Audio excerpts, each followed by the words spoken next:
ವೀಕ್ಷಕರೇ, ಇವತ್ತು ನಾವು ಮಾತಾಡ್ತಾ ಇರೋದು ಲುಕೇಮಿಯಾ ಬಗ್ಗೆ. ಅಂದರೆ ಬ್ಲಡ್ ಕ್ಯಾನ್ಸರ್. ಸಾಮಾನ್ಯವಾಗಿ ಜನ ಅರ್ಥ ಮಾಡ್ಕೊಳ್ಳೋದು ಬ್ಲಡ್ ಕ್ಯಾನ್ಸರ್ ಅಂತ. ಆದರೆ ಈ ಬ್ಲಡ್ ಕ್ಯಾನ್ಸರ್ಗೆ ಮೀನಿನ ಎಣ್ಣೆಯಲ್ಲಿ ಔಷಧಿ ಇದೆ, ಸಂಪೂರ್ಣವಾಗಿ ಇದನ್ನ ತಡೆಗಟ್ಟಬಹುದು ಅನ್ನೋದ್ರ ಬಗ್ಗೆ ಕರ್ನಾಟಕದವರೇ ಆದಂತಹ ಸಂದೀಪ್ ಪ್ರಭು ಅವರು ತಿಳಿಸ್ಕೊಟ್ಟಿದ್ದಾರೆ. ಹಾಗಾದ್ರೆ ಯಾವೆಲ್ಲ ರೀತಿಯ ಚಿಕಿತ್ಸೆ ಇದರಲ್ಲಿ ಸಿಗುತ್ತೆ, ಹೇಗೆ ಈ ಬ್ಲಡ್ ಕ್ಯಾನ್ಸರ್ ಅನ್ನ ಅವಾಯ್ಡ್ ಮಾಡಬಹುದು ಅನ್ನೋದ್ರ ಬಗ್ಗೆ ಇವತ್ತಿನ ಮಾಹಿತಿ ಪಡ್ಕೋಣ. ಇದೇ ಈ ಹೊತ್ತಿನ ದುನಿಯಾ ವಿಶೇಷ ಫಿಶ್ ಆಯಿಲ್.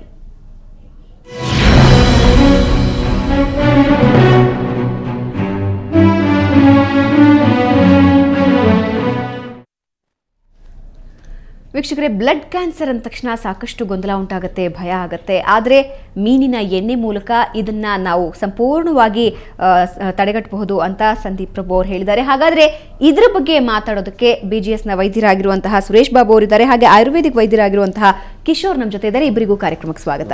ನಮಸ್ಕಾರ. ಓಕೆ, ಸುರೇಶ್ ಬಾಬು ಅವರೇ, ಈಗಾಗಲೇ ಹೇಳಿದ ಹಾಗೆ ಬ್ಲಡ್ ಕ್ಯಾನ್ಸರ್ ಅಂತ ಹೇಳಿದ್ರೆ ಜನ ಸಡನ್ ಆಗಿ ಭಯ ಪಡ್ತಾರೆ, ಜೀವನವೇ ಕಳ್ಕೊಂಡ್ಬಿಟ್ಟಿದ್ದೀವಿ ಅನ್ನೋ ರೀತಿ ಭಯ ಇರುತ್ತೆ. ಸೊ ಈ ಲುಕೇಮಿಯಾ ಅಂತಂದ್ರೆ ಏನು?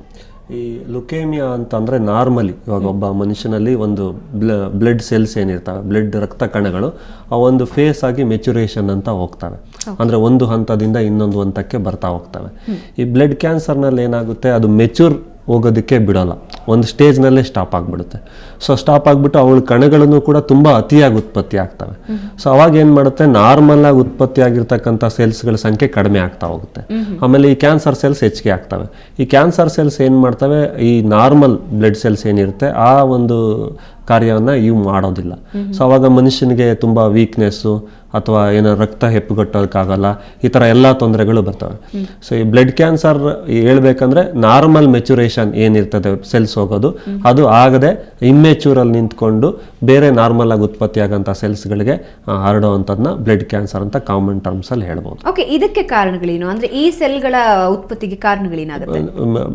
90% ಆಫ್ ದಿ ಕೇಸಸ್, 90% ಬ್ಲಡ್ ಕ್ಯಾನ್ಸರ್ಗೆ ಏನು ಕಾರಣ ಅಂತ ಕಂಡುಹಿಡಿಯೋದು ಕಷ್ಟ. ಬಟ್ ಕೆಲವೊಂದು ಕಾರಣಗಳು ಅಂತ ಹೇಳ್ಬಿಟ್ಟು ನಮ್ಮಲ್ಲಿ ನೋಡಿದ್ದೀವಿ. ಈಗ ಬಹುತೇಕ ಜನ ಯಾರಾದ್ರು ಇದು ರೈತರು ಏನಿರ್ತಾರೆ, ಅವರ ಕ್ರಿಮಿನಾಶಕಗಳಲ್ಲಿ ಏನು ಕೆಲಸ ಮಾಡ್ತಾರೆ, ಅವರಿಗೆ ಈ ಥರ ಬ್ಲಡ್ ಕ್ಯಾನ್ಸರ್ ಬರ್ತದೆ ಅಂತ ಹೇಳ್ತಾರೆ. ಕೆಲವೊಂದು ಜೆನೆಟಿಕ್ ಡಿಫೆಕ್ಟ್ಸ್, ಕೆಲವೊಂದು ಕ್ರೋಮೋಸೋಮ್ ಅಲ್ಲಿ ಡಿಫೆಕ್ಟ್ಸ್ ಬರೋದ್ರಿಂದ ಕೂಡ ಬ್ಲಡ್ ಕ್ಯಾನ್ಸರ್ ಬರೋದು ಅಂತ ಹೇಳ್ತಾರೆ. ಕೆಲವೊಂದು ಡೈಸ್ ಯೂಸ್ ಮಾಡೋದ್ರಿಂದ, ಆ ಥರ ಕೆಮಿಕಲ್ಸ್ ಇಂದ ಕೂಡ ಬರ್ಬೋದು. ಆಮೇಲೆ ಹಿಂದೆ ಕಾಲದಲ್ಲಿ ರೇಡಿಯೇಷನ್ ಥೆರಪಿ ಅಂದರೆ ಕರೆಂಟ್ ಥೆರಪಿ ಏನು ಕೊಡ್ತಿದ್ರು, ಹಿಂದೆ ಏನು ಟೆಕ್ನಾಲಜಿ ಅಷ್ಟು ಡೆವಲಪ್ ಆಗಿರಲಿಲ್ಲ. ಸೊ ಅವಾಗ ಆ ರೇಡಿಯೇಷನಿಂದ ಕೂಡ ಬ್ಲಡ್ ಕ್ಯಾನ್ಸರ್ ಬರ್ತಿತ್ತು. ಈಗ ಭಾಳ ಸಾಕಷ್ಟು ಬದಲಾವಣೆಗಳಾಗಿದೆ, ರೇಡಿಯೇಷನಿಂದ ಕ್ಯಾನ್ಸರ್ ಬರಲ್ಲ. ಮುಂಚೆ ಯೂಸ್ ಮಾಡ್ತಿದ್ದ ಕ್ಯಾನ್ಸರ್ ಕೀಮೋಥೆರಪಿ ಡ್ರಗ್ಸಿಂದ ಕೂಡ ಬ್ಲಡ್ ಕ್ಯಾನ್ಸರ್ ಬರೋ ಸಾಧ್ಯತೆಗಳಿತ್ತು. ಸೊ ಬ್ಲಡ್ ಕ್ಯಾನ್ಸರ್ ಟ್ರೀಟ್ ಮಾಡೋ ಡ್ರಗ್ಸೇ ಕ್ಯಾನ್ಸರ್ ಮಾಡೋವಂಥ ಕೂಡ ಪರಿಸ್ಥಿತಿಗಳಿತ್ತು. ಸೊ ಇದೆಲ್ಲ ಕಾರಣಗಳಿದೆ. ಬಟ್ 90-95% ಆಫ್ ದಿ ಕೇಸಸ್ಸಲ್ಲಿ ಏನು ಕಾರಣ ಅಂತ ಗೊತ್ತಾಗಲ್ಲ. ಈಗ ಲುಕೇಮಿಯಾ ಬಗ್ಗೆ ನಾವು ಗಮನ ಹರಿಸೋದಾದ್ರೆ ಸುಮಾರು ಎಷ್ಟು ವಿಧಗಳಿವೆ? ಈ ಲುಕೇಮಿಯಾ ಮೇಜರ್ ಆಗಿ ಲುಕೇಮಿಯಾದಲ್ಲಿ 4 ಭಾಗಗಳಿದೆ. ಅಕ್ಯೂಟ್ ಅಂಡ್ ಕ್ರಾನಿಕ್ ಅಂತ ಬ್ರಾಡ್ ಆಗಿ ಕ್ಲಾಸಿಫೈ ಮಾಡ್ತೀವಿ. ಅಕ್ಯೂಟ್ ಲಿಂಫೋಬ್ಲಾಸ್ಟಿಕ್ ಲುಕೇಮಿಯಾ ಅಂತ, ರಕ್ತ ಕಣದಲ್ಲಿ ಲಿಂಫೋಸೈಟ್ಸ್ ಅಂತ ಬರ್ತದೆ. ಸೊ ಅವುಗಳಲ್ಲಿ acute lymphoblastic leukaemia, chronic lymphocytic leukaemia ಅಂತ 2 ಭಾಗ ಬರ್ತದೆ. ಇನ್ನೊಂದು ಮೈಲಾಯ್ಡ್ ಸೀರೀಸ್ ಅಂತ ಬರ್ತದೆ. ಆ ಮೈಲಾಯ್ಡ್ ರಕ್ತ ಕಣಗಳಲ್ಲಿ acute myeloid leukaemia, chronic myeloid leukaemia ಅಂತ ಇದೆ. ಹೀಗೆ 4 ಭಾಳ ಬ್ರಾಡ್ ಆಗಿ ಕ್ಲಾಸಿಫಿಕೇಶನ್ ಇದೆ ಲುಕೇಮಿಯಾಸ್ ಅಲ್ಲಿ. ಸೊ ಯೂಶಲಿ ಕ್ರಾನಿಕ್ ಲುಕೇಮಿಯಾಸ್ ಬಂದು CML ಅಥವಾ ಏನು CLL ಅಂತ ಹೇಳ್ತೀವಿ, ಅವು ಇಮಿಡಿಯೇಟ್ ಆಗಿ ದಿನಗಳಲ್ಲಿ ಅಥವಾ ತಿಂಗಳುಗಳಲ್ಲಿ ಜೀವಕ್ಕೆ ಅಪಾಯ ಮಾಡುವಂಥ ಕ್ಯಾನ್ಸರ್ಸ್ ಅಲ್ಲ. They will take some time. ಆದರೆ ಅಕ್ಯೂಟ್ ಲುಕೇಮಿಯಾದಲ್ಲಿ ಪ್ರತಿ ನಿಮಿಷ ಪ್ರತಿ ಸೆಕೆಂಡು ಮುಖ್ಯ ಆಗ್ತದೆ.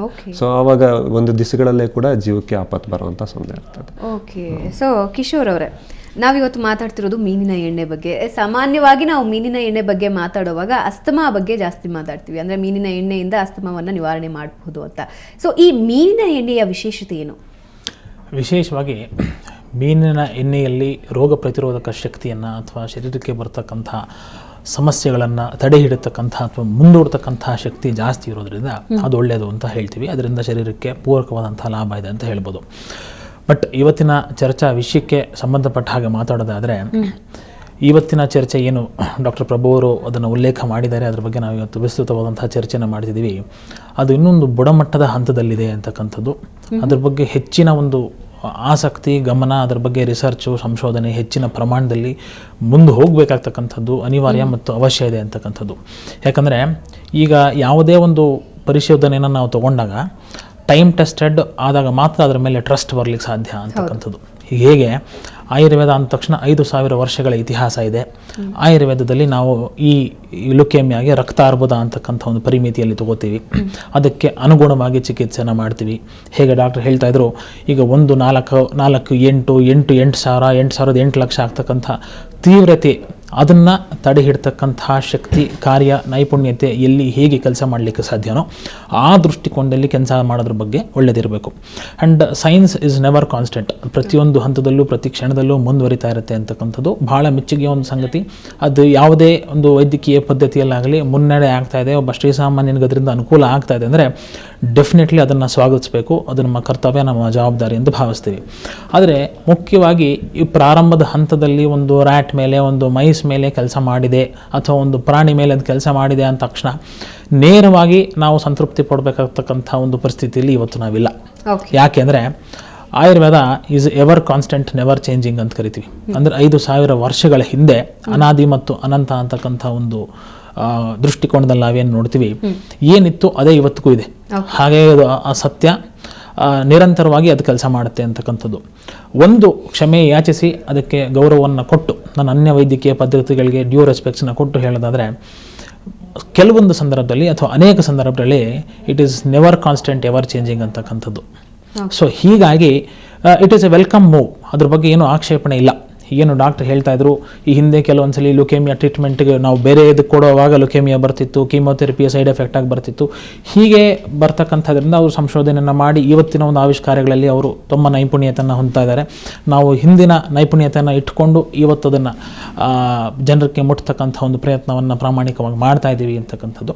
But science has to come forward in a very technological way ಅಂತಕ್ಕಂಥದ್ದನ್ನು ನಾವು ದೃಷ್ಟಿಕೋನದಲ್ಲಿ ಇಟ್ಕೊಂಡು ನೋಡಬೇಕು. ಒಂದು ಎರಡನೆಯ ಒಂದು ಪ್ರಮುಖವಾದಂಥ ಅಂಶ, ಈ ಎಲ್ಲ ಕಡೆ ಎಲ್ಲ ದೃಷ್ಟಿಕೋನಗಳಲ್ಲೂ ಇವತ್ತೇನಿದೆ, ಇವತ್ತು ಒಂದು ಒಮೆಗಾ-3 ಫ್ಯಾಟಿ ಆಸಿಡ್ಡು, ಅದ್ರ ಬಗ್ಗೆ ಒಂದು ಉಲ್ಲೇಖ, ಫಿಶ್ ಆಯಿಲ್ ಅಂತಕ್ಕಂಥದ್ದು ಯಾವುದೋ ಒಂದು ದೇಶದಲ್ಲಿ ನಮ್ಮ ಭಾರತೀಯರು, ವಿಶೇಷವಾಗಿ ನಮ್ಮ ಕನ್ನಡಿಯರು ಹೇಳಿದ್ದು ಎಷ್ಟು ನಮಗೆ ಮೆಚ್ಚುಗೆ, ಸಂತೃಪ್ತಿಯನ್ನು ತರ್ತಕ್ಕಂಥ ವಿಷಯ.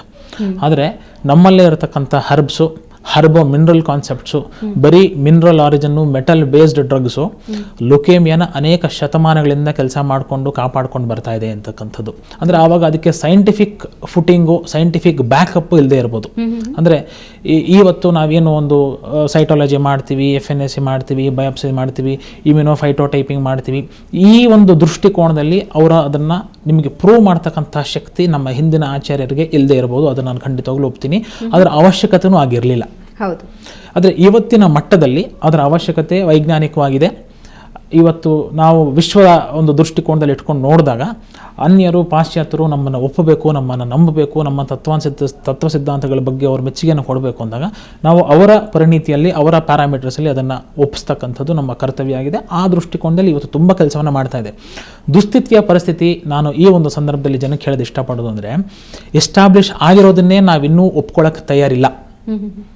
ಅದೇನು ನೆವರ್ ಕಾನ್ಸ್ಟೆಂಟ್, ಎವರ್ ಚೇಂಜಿಂಗ್ ಬಗ್ಗೆ ಹೆಚ್ಚಿನ ಒಂದು ಆಸಕ್ತಿ, ಉತ್ಸುಕತೆಯನ್ನು ತೋರಿಸಿ ಅದ್ರ ಬಗ್ಗೆ ಸಮಸ್ಯೆಗಳಾಗ್ಬೋದು ಗೊತ್ತಾದರೂ ಅದಕ್ಕೆ ನಮ್ಮನ್ನು ನಾವು ಸಬ್ಜೆಕ್ಟ್ ಮಾಡ್ಕೊಳ್ಳಿಕ್ಕೆ ರೆಡಿಯಾಗಿದ್ದೀವಿ. ರೆಡಿಮೇಡ್ ಫುಡ್ ಅಂದರೆ ತಾಯಿ ಪ್ರೀತಿ ರೆಡಿಯಾಗಿದೆ, ನಾವು ಇನ್ನೆಲ್ಲೋ ಒಂದು ಪ್ರೀತಿಯನ್ನು ಹುಡ್ಕೊಂಡು ಹೋಗ್ತಾ ಇದೀವಿ ಅಂತ ದೃಷ್ಟಿಕೋನದಲ್ಲಿ ಮುಂದೆ ಎಂದೋ ಮನುಷ್ಯರಿಗೆ ಅನುಕೂಲ ಆಗ್ಬೋದು, ಅದನ್ನು ಅವರೂ ಒಪ್ಪಕ್ಕೆ ತಯಾರಿಲ್ಲ.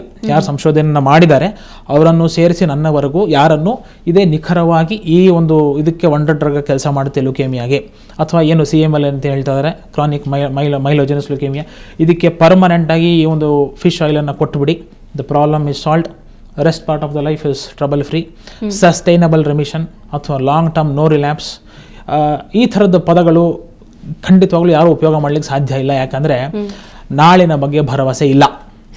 ಆದರೆ ಆಯುರ್ವೇದದ ದೃಷ್ಟಿಕೋನದಲ್ಲಿ ಅರ್ಸನಿಕ್ ಆಗಿರ್ಬೋದು, ಹರತಾಳ ಅಂತ ಏನು ಕರಿತೀವಿ, ಮರ್ಕ್ಯೂರಿ ಆಗಿರ್ಬೋದು, ಗೋಲ್ಡ್ ಆಗಿರ್ಬೋದು, ಸಿಲ್ವರ್ ಆಗಿರ್ಬೋದು, ಇದನ್ನ ಬಗ್ಗೆ ಅನೇಕ ವಾದ ವಿವಾದಗಳು ಎದ್ದಿತ್ತು. ಇದ್ರ ಬಗ್ಗೆ ಅನೇಕ ವಿಧವಂತಹ ಚರ್ಚೆಗೆ ಗ್ರಾಸವಾಗಿತ್ತು. ಆಯುರ್ವೇದದಲ್ಲಿ ಮೆಟಲ್ಸ್ ಇದ್ಬಿಟ್ಟಿದೆ ಹಾಗೆ ಹೀಗೆ ಅಂತ. ಆದರೆ ಒಂದು ಮನುಷ್ಯನ ಜೀವ ಇನ್ನೇನು ಹೋಗ್ತಾ ಇದೆ, ಕ್ಷಣಗಳಲ್ಲಿ ಅವನ ಪ್ರಾಣ ಕಳ್ಕೊಳ್ತಾ ಇದೆ ಅಂತಕ್ಕಂಥ ಹಂತದಲ್ಲಿ, ಆ ಒಂದು ಅವಸ್ಥೆಯಲ್ಲಿ ಈ ಮೆಟಲ್ಸು ಒಂದು ಮಿನರಲ್ ಫಾರ್ಮಲ್ಲಿ ಅಥವಾ ಆಕ್ಸೈಡ್ ಫಾರ್ಮಲ್ಲಿ ಒಂದು ಶರೀರದ ಒಳಗೆ ಪ್ರಚೋದಿಸಿ ಒಬ್ಬ ಮನುಷ್ಯನನ್ನು ಚೇತನಯುಕ್ತವನ್ನಾಗಿ ಮಾಡಿ ಶ್ರೀಸಾಮಾನ್ಯನನ್ನು ತನ್ನ ನಾರ್ಮಲ್ ಲೈಫ್ ಸ್ಪ್ಯಾನನ್ನು ಮಾಡಲಿಕ್ಕೆ ಏನು ಶಕ್ತಿ ಸಾಮರ್ಥ್ಯ ಇದೆ ಅದನ್ನು ಯಾಕೆ ಇವತ್ತು ಒಪ್ಪಬಾರದು ಅಂತಕ್ಕಂಥ ಒಂದು ಪ್ರಶ್ನೆ. ಓಕೆ, ಸೊ ನಿಮ್ಮ ಜೊತೆ ಇನ್ನಷ್ಟು ಮಾತಾಡ್ತೀನಿ. ಸೊ ಲುಕಿಮಿಯಾ ಬಗ್ಗೆ ನಾವು ಮಾತಾಡೋದಾದರೆ ಸುರೇಶ್ ಬಾಬು ಅವರೇ, ಇದನ್ನ ಪರಿಹರಿಸೋದಕ್ಕೆ, ಇದಕ್ಕೆ ಚಿಕಿತ್ಸೆ ಕೊಡೋದಕ್ಕೆ ಯಾವೆಲ್ಲ ರೀತಿಯ ಚಿಕಿತ್ಸೆ ಇಲ್ಲಿವರೆಗೆ ಇದೆ? ಇಲ್ಲಿವರೆಗೂ ಇವಾಗ ಲುಕೇಮಿಯಾ ಅಂತ ನೀವು ಹೇಳಿದ್ರೆ, ನಾನು ಆಗಲೇ ಹೇಳಿದೆ 4 ಥರ ಲುಕೇಮಿಯಾ ಇದೆ. ಸೊ ಅಕ್ಯೂಟ್ ಲುಕೇಮಿಯಾ ಅನ್ನೋದ್ರ ಬಗ್ಗೆ ಕೀಮೋಥೆರಪಿ ಅಂತ ಕೊಡ್ತೀವಿ. ಸೊ ಕೀಮೋಥೆರಪಿ ಅಂದರೆ ಒಂದೇ ಒಂದು ಡ್ರಗ್ ಅಲ್ಲ, combination of may be 10-8 drugs. So ಆ ಥರ ಡ್ರಗ್ಸ್ನ ಕೊಡ್ತೀವಿ.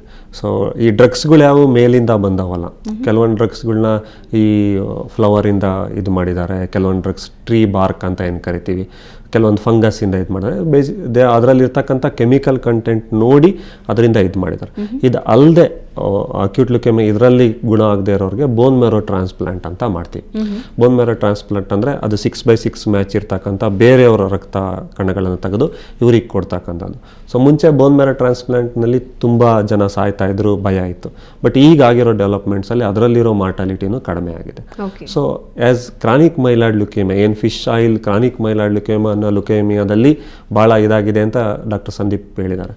ಈ ಕ್ರಾನಿಕ್ ಮೈಲಾಯ್ಡ್ ಲುಕೇಮಿಯಾ 2001ಕ್ಕಿಂತ ಮುಂಚೆ ಭಾಳ ಡ್ರೆಡ್ಡೆಡ್ ಡಿಸೀಸ್ ಆಗಿತ್ತು. 2001ರಲ್ಲಿ ಇಮ್ಯಾಟಿನಿಬ್ ಅಂತ ಒಂದು ಹೊಸ ಡ್ರಗ್ ಬಂತು. ಸೊ ಅದೇ ಗ್ರೂಪ್ನಲ್ಲಿ ಈಗ ಡಸಾಟಿನಿಬ್, ನಿಲೋಟಿನಿಬ್ ಅಂತ ಸಾಕಷ್ಟು ಡ್ರಗ್ಗಳು ಬಂದಿದೆ. ಸೊ ಆ ಡ್ರಗ್ ಬಂದಮೇಲೆ ಆ ಡ್ರಗ್ ಏನು ಇಂಜೆಕ್ಷನ್ ಅಲ್ಲ, ಏನೆಲ್ಲ, ಜಸ್ಟ್ ಪೇಷಂಟ್ BP ಅಥವಾ ಶುಗರ್ ಪೇಷಂಟ್ ಡೈಲಿ ಹೇಗೆ ಮಾತ್ರೆ ತಗೊತಾರೋ ಹಾಗೆ ಡೈಲಿ ಒಂದು ಮಾತ್ರೆ ತಗೊಳ್ಳೋದು ಅಷ್ಟೇ. ಆ ಮಾತ್ರೆ ಬಂದಮೇಲೆ 10 ವರ್ಷಗಳ ನಂತರ ಸುಮಾರು 70% ಜನ ಇನ್ನೂ ಬದುಕಿದ್ದಾರೆ. ಸೊ 30% ಆಫ್ ಮೆಂಬರ್ಸ್ ಸತ್ತಿರೋದು ಮೋಸ್ಟ್ ದ ಟೈಮ್ ನೆಗ್ಲಿಜೆನ್ಸಿಂದ, ತಗೊಂಡೆ ಬಿಟ್ಟು ಹಾಗೆ ಹೀಗೆ.